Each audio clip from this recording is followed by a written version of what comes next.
Back to channel. आज हम करेंगे क्लास 9 का चैप्टर 11 और एक्सरसाइज करेंगे 11.1। क्वेश्चन नंबर होगा अपना 6।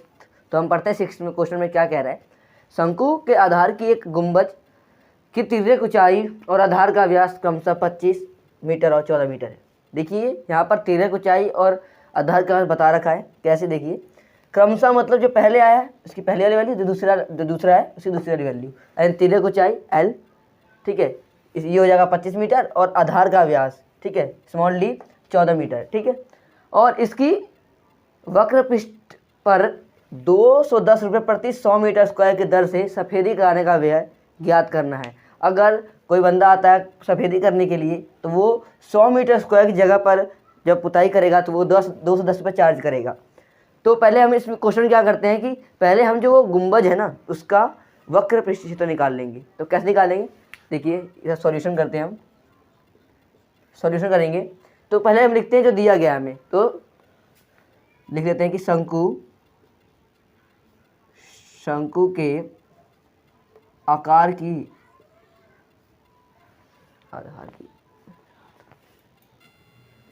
आधार की एक गुंबज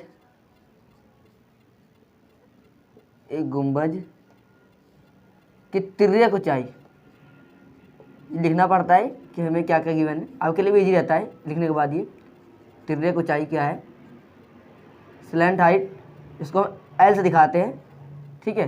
ये कितनी होगी मैं बताया आपको, पहले वाला 25 मीटर, 25 मीटर ये हो गया, आपकी स्लैंट हाइट हो गई। उसके बाद ऐसे मतलब ऊपर ये बात सेम, टाइम थोड़ा बच जाएगा लिखने में, आप एग्जाम में ऐसा मत करिएगा, और दोबारा यही बात लिखनी है। कहाँ तक, गुंबज की या गुंबज का आधार का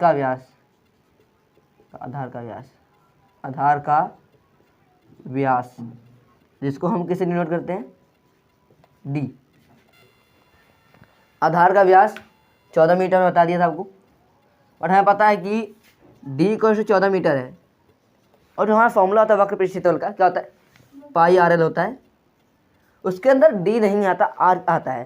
तो हमें पता है कि d इक्वल टू 2r होता है, या हम बोले तो r equal to D upon T होता है, ठीक है। तो d इक्वल टू r निकालेंगे तो आगे करेगा d अपॉन 2 यानी 14/2, यानी r आ गया 7 मीटर। क्या करते हैं, इसको मिटा देते हैं कि जगह ज़्यादा वेस्ट हो जाएगी। मैंने लिख दिया त्रिज्या जो है वो r 7 मीटर है, निकाला मैंने अभी आपके सामने। फिर अब क्या करेंगे कि हमें बताना है कि जो ये गुंबद है उसे पुताई करने में कितनी दर लगेगी, कितना रेट लगेगा, कितना पैसा देना पड़ेगा हमें।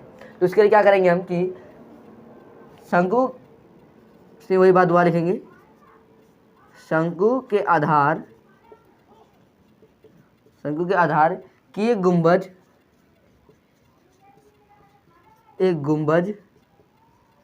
गुंबज का वक्र पृष्ठीय क्षेत्रफल से लिखे तो कर्व्ड सरफेस एरिया क्या होता है, ये होता है pi r l. Curve surface area होता है पाई आर एल। तो हमें कुछ नहीं करना, डेट पाई, देखिए पाई की वैल्यू 2 होती है, 2 पाई की वैल्यू होती है। एक तो 22/7 यानी 22/7 होती है, और दूसरी 3.14। अगर क्वेश्चन में कुछ मतलब यहाँ क्वेश्चन में कुछ गिवन होता है लेकिन पाई की वैल्यू हमें 3.14 लेनी है तो वो लेते हैं, नहीं दिया है तो हम क्या लेते हैं अपने मन से 22/7 लेते हैं, ठीक है।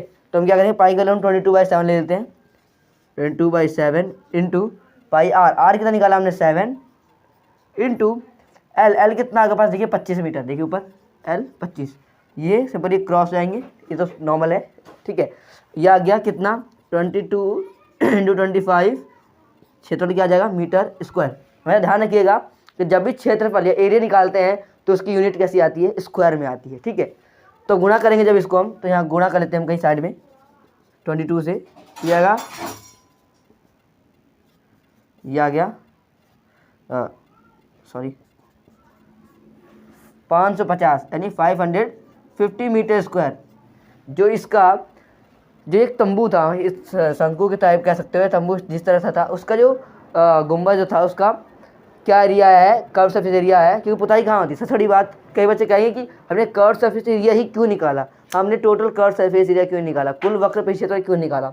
इसके पीछे रीज़न ये है कि जो पुताई होगी वो, मान लीजिए गुंबद है ना, कुछ भी कोई जगह है, तो गुंबद किसी ज़मीन पे होगी, ज़मीन पे है तो हम टोटल कब निकालते हैं, जब नीचे वाला भी हम कभी प्लेन या कुछ भी उसे पेंट करते तब। लेकिन वो तो ज़मीन पे है, सिर्फ उसके साइड पर ही हम पेंट कर सकते हैं, नीचे ज़मीन पे कुछ नहीं करेंगे हम पेंट। तो सिर्फ साइड का जो होता है उसे हम कर्व सरफेस एरिया कहते हैं, उसे हम कर्व सरफेस से निकालते हैं। ठीक है, तो ये आ गया 550 मीटर स्क्वायर, क्या आ गया, शंकु का जो एक गुंबद है उसका वक्र परिक्षेत्र आ गया।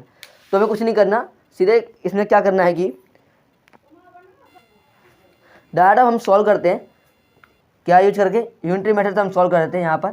ठीक है, यूनिटरी मेथड यूज करेंगे हम यहाँ पर कि अगर देखिए क्या रूल कहता है यूनिटरी मेथड का, कि क्या दिया है, जो चीज़ चाहिए होती है हमें उसको इस साइड लिखते हैं और जो गिवन होता है उसको इस साइड लिखते हैं। ठीक है, तो हमें क्या चाहिए, इसका चाहिए 550 मीटर स्क्वायर का चाहिए, तो हम इस साइड लिखेंगे 550 मीटर, यानी जितने मीटर स्क्वायर की वैल्यू साइड इधर आएंगी, जो दूसरा क्या चीज़ है, रुपीज़ साइड इस साइड जाएगा, क्योंकि हमें क्या चाहिए, रुपीज़ चाहिए, जो हमें चाहिए होता है इस साइड आता है, रुपीज़ साइड आएगी। ठीक है, जो चाहिए इस साइड। ठीक है, तो क्या करेंगे कि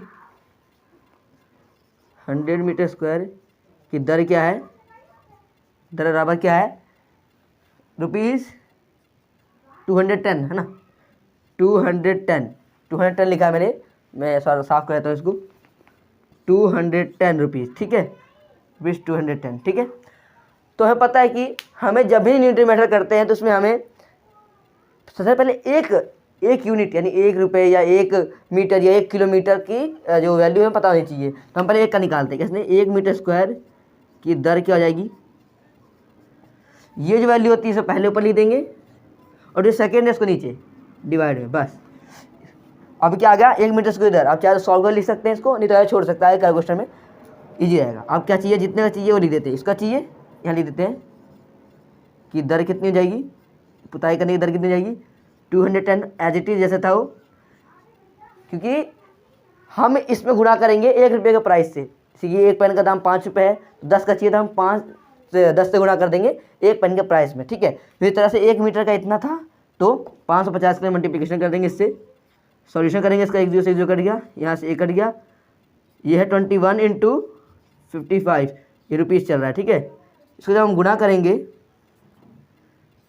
तो यहाँ रफली गुणा कर लेते हैं दोबारा, कितना है, 55 × 21 से गुणा करेंगे, 5 5 5 10 1 5 5 1 1, यानी 1155 रुपये, 1155 रुपीज़ इसकी पुताई की दर है। और यही आपका फाइनल आंसर है, इतना ही रुपये लगेगा आपका इस को पुताई करने में, इतने। ठीक है, तो वीडियो अच्छी है, वीडियो को लाइक करिएगा और वीडियो को शेयर जरूर करिएगा।